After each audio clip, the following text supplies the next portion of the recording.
Terima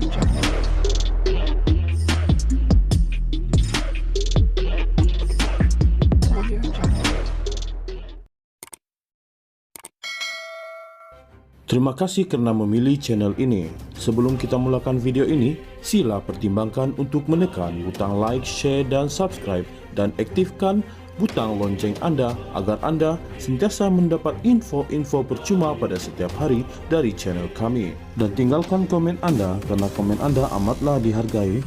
Terima kasih. Pengerusi Perikatan Nasional PN Selangor, Datuk Seri Mohamed Azmin Ali mempersoalkan tindakan Kerajaan Perpaduan yang mengambil masa terlalu panjang untuk menyalurkan peruntukan kepada ahli Parlimen Pembangkang. Mohamed Azmin berkata semasa menjadi Menteri Besar Selangor, beliau telah memperkenalkan dasar memberikan peruntukan kepada pembangkang. Mengapa mengambil masa terlalu panjang untuk memberikan peruntukan kepada ahli Parlimen Pembangkang? Ini adalah hak kita. Ini bukan wang Pakatan Harapan. Ini adalah wang pembayar cukai yang dikutip oleh kerajaan yang harus diuruskan dengan bertanggung jawab melalui ahli-ahli parlimen yang dipilih oleh rakyat. Mereka bukan dipilih oleh parti, katanya ketika program jelajah pengerusi PN ke Kuala Kubu Baharu pada Rabu.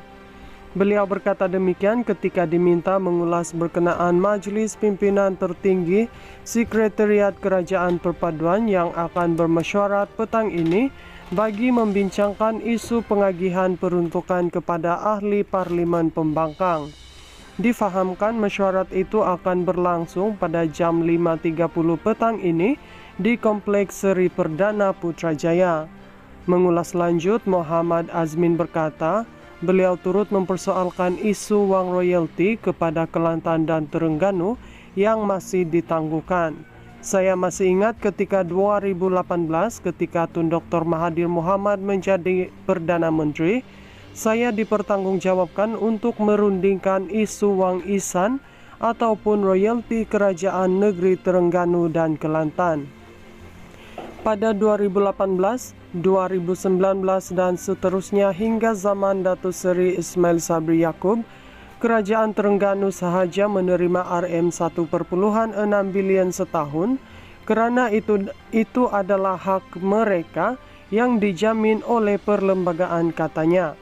Dakwaannya, Datuk Seri Anwar Ibrahim semasa jadi Ketua Pembangkang turut berjanji menaikkan royalti sehingga 20% dalam manifesto pilihan raya PH. Tapi sekarang jangan kata 20%, 5% yang sudah ada dalam perlembagaan pun tidak dilaksanakan. Jadi mengapa nak dibawa mesyuarat, nak bincang apa nak dibincangkan? Itu adalah hak ahli parlimen, hak kerajaan Terengganu dan Kelantan, katanya. Pengerusi Perikatan Nasional PN Selangor, Datuk Seri Mohamed Azmin Ali mempersoalkan tindakan Kerajaan Perpaduan yang mengambil masa terlalu panjang untuk menyalurkan peruntukan kepada ahli Parlimen Pembangkang. Mohamed Azmin berkata semasa menjadi Menteri Besar Selangor, beliau telah memperkenalkan dasar memberikan peruntukan kepada pembangkang. Mengapa mengambil masa terlalu panjang untuk memberikan peruntukan kepada ahli Parlimen Pembangkang? Ini adalah hak kita. Ini bukan wang Pakatan Harapan. Ini adalah wang pembayar cukai yang dikutip oleh kerajaan yang harus diuruskan dengan bertanggung jawab melalui ahli-ahli parlimen yang dipilih oleh rakyat. Mereka bukan dipilih oleh parti, katanya ketika program jelajah pengerusi PN ke Kuala Kubu Baharu pada Rabu.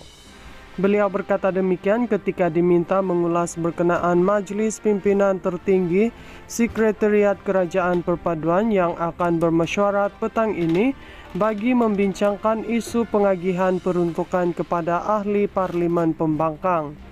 Difahamkan mesyuarat itu akan berlangsung pada jam 5.30 petang ini di Kompleks Seri Perdana Putrajaya. Mengulas lanjut, Mohamed Azmin berkata, beliau turut mempersoalkan isu wang royalti kepada Kelantan dan Terengganu yang masih ditangguhkan. Saya masih ingat ketika 2018 ketika Tun Dr. Mahathir Mohamad menjadi Perdana Menteri, saya dipertanggungjawabkan untuk merundingkan isu Wang Isan ataupun royalti kerajaan negeri Terengganu dan Kelantan. Pada 2018, 2019 dan seterusnya hingga zaman Datuk Seri Ismail Sabri Yaakob, Kerajaan Terengganu sahaja menerima RM1.6 bilion setahun kerana itu adalah hak mereka yang dijamin oleh perlembagaan, katanya. Dakwaannya, Datuk Seri Anwar Ibrahim semasa jadi Ketua Pembangkang turut berjanji menaikkan royalti sehingga 20% dalam manifesto pilihan raya PH. Tapi sekarang jangan kata 20%, 5% yang sudah ada dalam perlembagaan pun tidak dilaksanakan. Jadi mengapa nak dibawa mesyuarat, nak bincang apa nak dibincangkan? Itu adalah hak ahli parlimen, hak kerajaan Terengganu dan Kelantan, katanya.